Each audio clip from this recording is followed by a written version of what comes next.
Hey guys, Bugman here. Uh, so next project I'm doing, building some Nerf bars for my truck and gonna switch over. I am loaning my camera out right now, so I'm back on my wonderful iPhone and trying to make a video with it.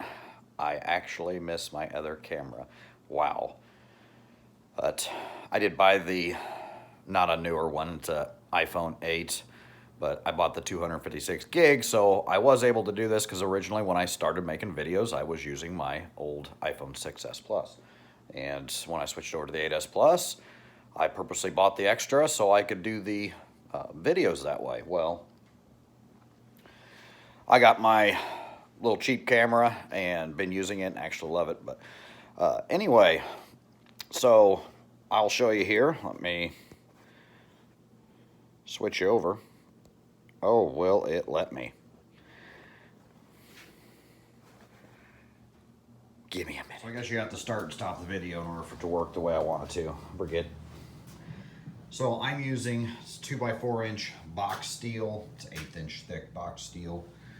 On my old truck, I think I had 3/16, which is really way too thick. And of course, these are super long. Still in my messy garage, but I've cleaned it up a little bit. Still a 2-car garage and tight. But we're going to use 2x4 inch steel. I'm going to do some cut marks. I'm actually going to get some pieces of paper and cut them, play with my angles and stuff. I'd rather cut the paper and screw it up than screw up cutting the metal and then have to re-weld and fix my screw up. So I'm going to cut some angles into it, rotate these up, a couple different spots for the front and the back. I'll have it like my old truck. What I did on there was just basically one 40-degree cut, sweeping back in, and that way it should protect. Actually, it did protect my old truck. A lady flung her door open one day because I have these sit just outside of the tires, and it actually protected my truck from getting hit. My old truck was only about a 4-inch lift, and it was really nice.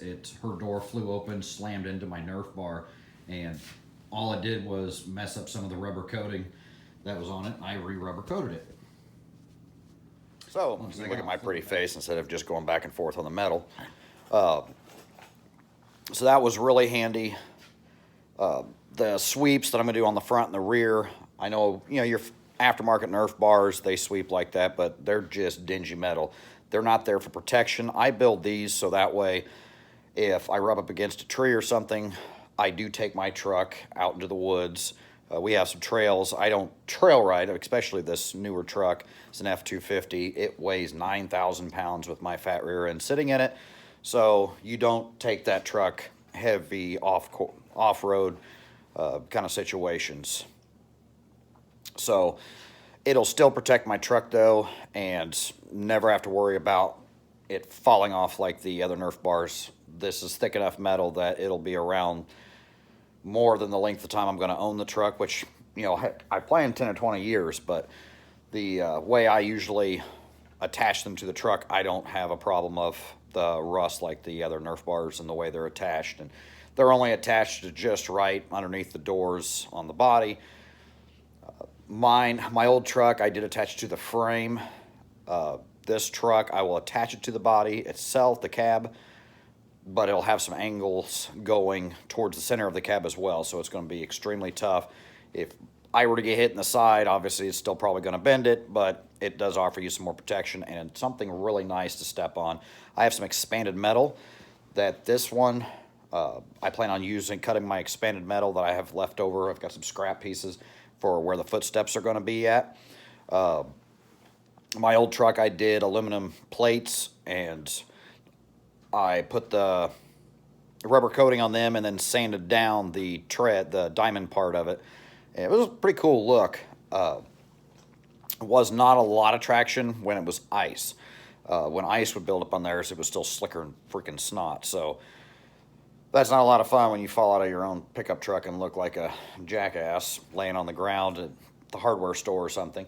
So with the expanded metal, and I'll have to, of course, some people may comment, hey, you know, expanded metal, good Lord, that's gonna slice the crap out of you if you slide across it. I'm gonna grind it down and then sand it to where it'll be pretty smooth, so if someone were to slip, hopefully as they're falling to the ground, then it'll run their shin down it and slice them wide open. So that one, it will take some consideration, but I think I can do it. Probably won't be a time-lapse video of this. I'll just give some segments here and there of the progression of it. But about like the back rack that I built, got a video on it. If this is your first time ever watching, you can go check that out. Do wish there was some stuff I did different in order to, for the video part of the back rack, I didn't show you guys enough and why I did what I did and different thicknesses, but people are always welcome to comment, like and subscribe, and talk to me about it, and I can give you, you know, things that I did. I'm not an expert, I'm not an engineer at this stuff. I'm a chemical engineer, but not a metal and structural engineer. So anyway, I'm going to get to working on this, and we'll see you in and out as I'm progressing on it. Thank you. All right, guys, I want to show you a way to put a nice curve. You know, this is box tubing, so a lot of times I'll just cut and go, and I hope I get it right. It's not always the case. So what I did is just took some thick construction paper I've got laying around, and so I went, this was the end of it that's going to go towards the front tire. This is going to be my curve that comes out from behind the tire. This Nerf bar comes out. So here, you know, this is straight up 2 inches, 1 inch, 2 inch, so on and so forth. These are just standard triangles. Leave a little bit of paper at the end, which is what you're going to do at the bottom of the box steel. You would not cut those all the way. You actually leave the bottom piece of metal of the box steel, and that's where your fold's going to be at. Sometimes you do have to take your cutter, notch your V out, or you can make your V just a little bit bigger, because when they come together on steel, you know, paper, it bends, but your steel's not going to bend like that. So a lot of times what ends up happening is these get notched out, and then as long as they're together within a 1/16 of an inch or so, I don't have a problem with just welding it that way. But anyway, this one, I changed it up to 2 inch, 1.5 inch on my triangles. Okay, I liked the design better. I didn't want this to go completely flat behind the wheel. But this will tuck in behind the wheel. We'll probably about 3 inches or so of reveal. And that's how much will sit outside of the wheels themselves. And the wheels, I have spacers and offset rims already. So the wheels already sit outside of the fender wells. These are going to sit about another 3 inches out. So yeah, they're going to stick out pretty far, but they're not going to look like a Dodge Ram's moose ears sticking way out there. It's not like I'm going to be hitting them on people's cars driving down the interstate. This is going to offer me protection, but not be too gargantuan to stick out there and look stupid. So this is one way you cut, you do your tape up, and gives you an idea. Well, I've got that tape down.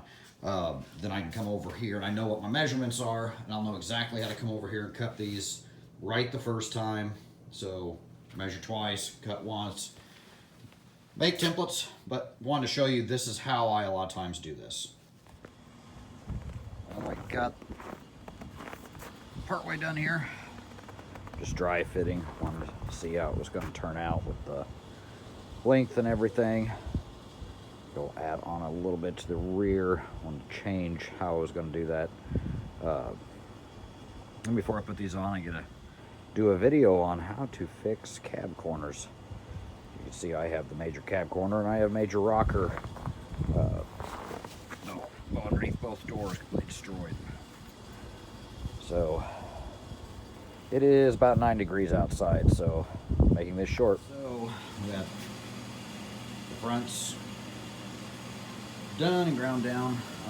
Got my rears extended a little more how I wanted them. They don't sweep as much as the fronts. I was kind of a little worried about how much air did these actually catch, and check underneath the truck. I know it's big, 4x4 truck. you know, 1 mile a gallon, 2 mile a gallons here and there.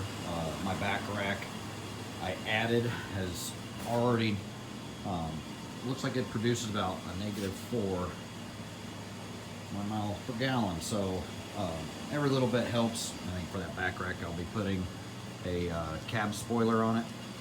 Maybe we'll have to look into that for later. On these, so as originally I got it marked off where they would sit properly for the doors. And this is a little short, it's just a scrap piece, but I was just going to cut and put these on here for grip. You add a little bit of traction, but where I live in central Illinois, we get ice and snow, mud. When that gets on those, they're just slicker to snot. And yes, I've bailed out of my truck, went sliding across the parking lot, hurt. It was embarrassing, so I want something with traction. So I thought the expanded metal would be a great idea, but the more I look, and I'll post a picture right now.